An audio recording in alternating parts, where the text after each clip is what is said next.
بسم اللہ الرحمن الرحیم۔ روزانہ واقعات سننے کے لیے ہمارے چینل کو سبسکرائب کریں۔ شکریہ۔ 900 سال قبل مسیح سلطنت بنی اسرائیل دو حصوں میں تقسیم ہوئی۔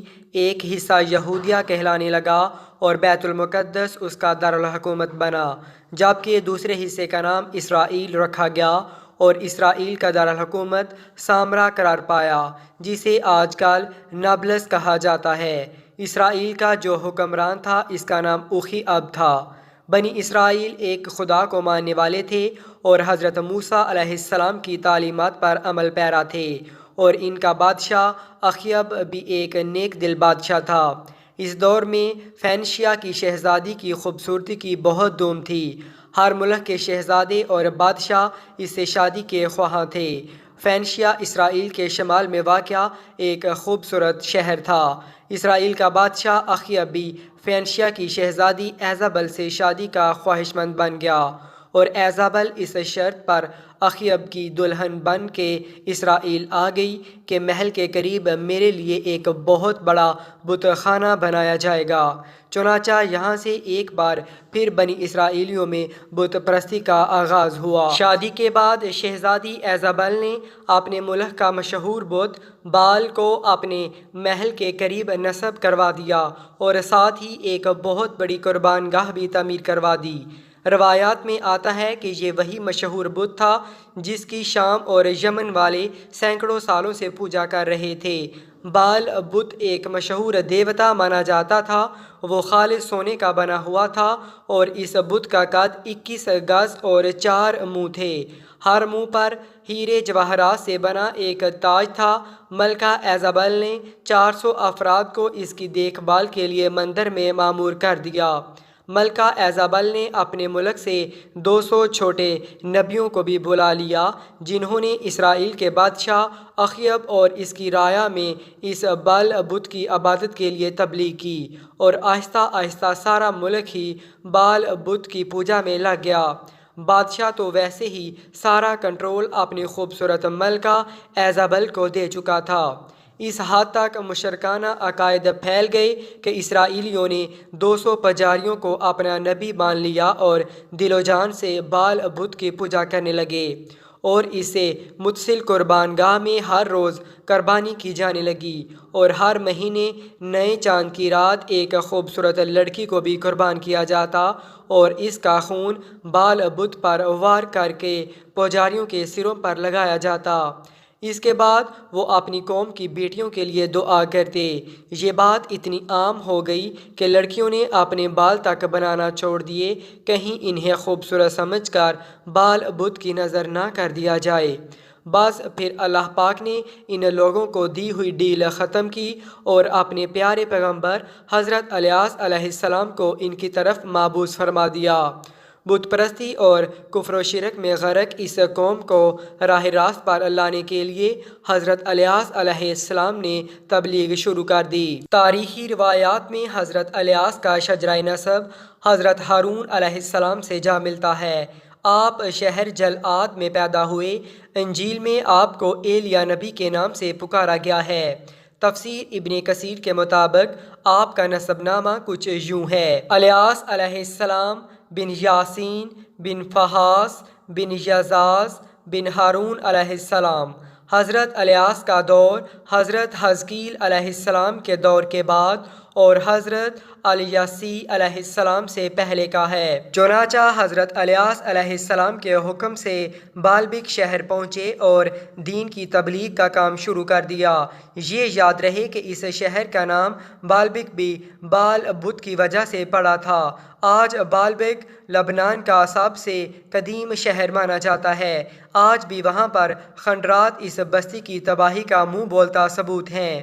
حضرت الیاس کی تبلیغ کے بارے میں اللہ پاک قرآن مجید میں فرماتا ہے: تم ڈرتے کیوں نہیں؟ کیا تم بال کو پکارتے ہو اور سب سے بہتر پیدا کرنے والے کو چھوڑ دیتے ہو، یعنی اللہ کو، جو تمہارا اور تمہارے اگلے باپ دادا کا پروردگار ہے؟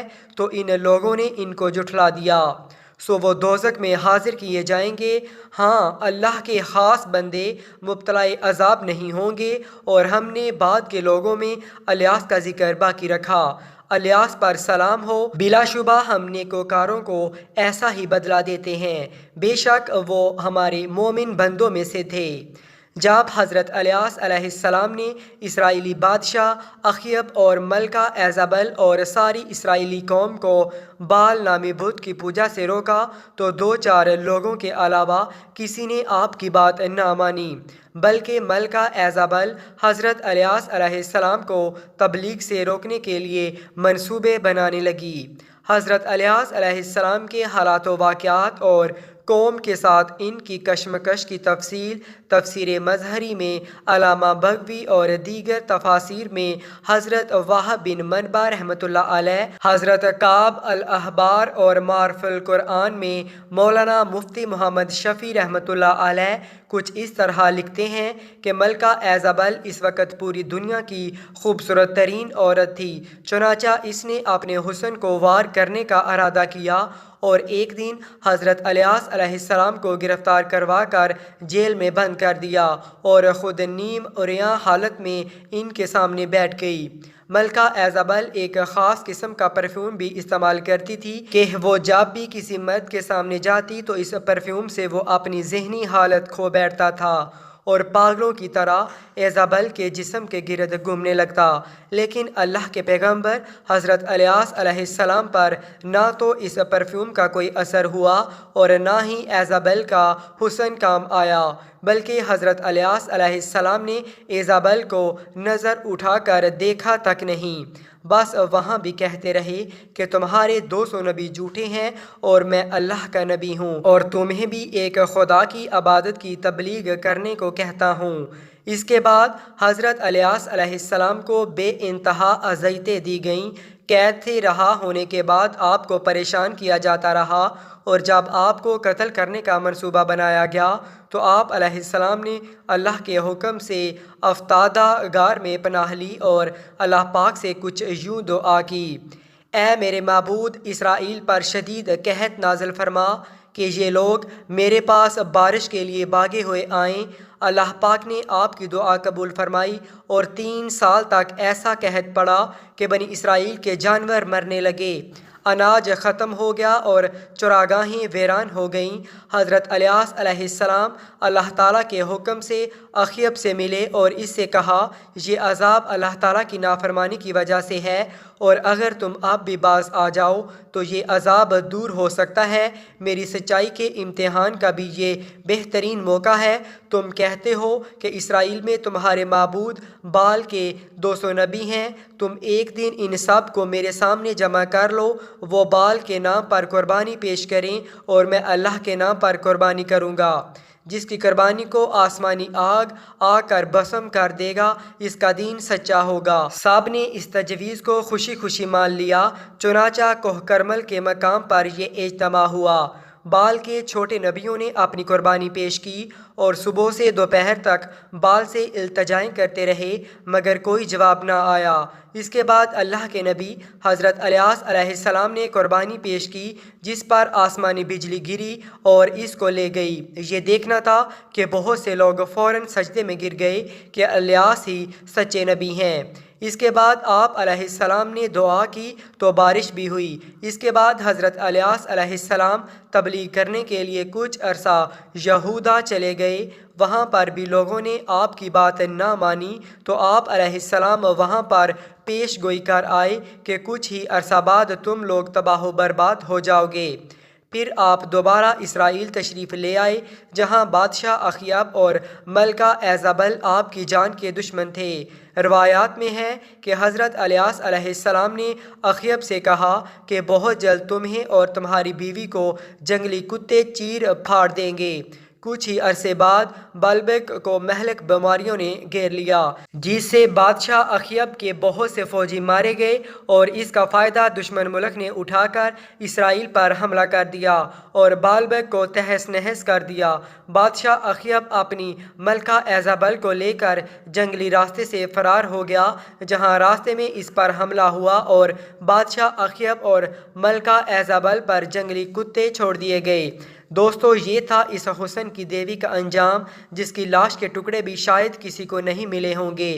اب بات کرتے ہیں اس سوال کی جو کہ اکثر لوگوں کے ذہنوں میں آیا ہے کہ آیا حضرت عیسیٰ علیہ السلام زندہ ہیں یا وفات پا گئے تھے۔ اس بارے میں مختلف مورخین اور مفسرین کی رائے مختلف ہے، لیکن زیادہ تر روایات یہی ہیں کہ حضرت الیاس علیہ السلام زندہ ہیں۔ علامہ بغوی فرماتے ہیں کہ ایک آتشی گھوڑے پر حضرت الیاس علیہ السلام کو آسمان پر اٹھا لیا گیا تھا اور وہ حضرت عیسیٰ علیہ السلام کی طرح زندہ ہیں۔ اس کے علاوہ علامہ یسوطی رحمۃ اللہ علیہ نے ابن عکاثر اور حاکم رحمۃ اللہ علیہ کے حوالوں سے بہت سی روایات نقل کی ہیں کہ جن سے معلوم ہوتا ہے کہ وہ زندہ ہیں۔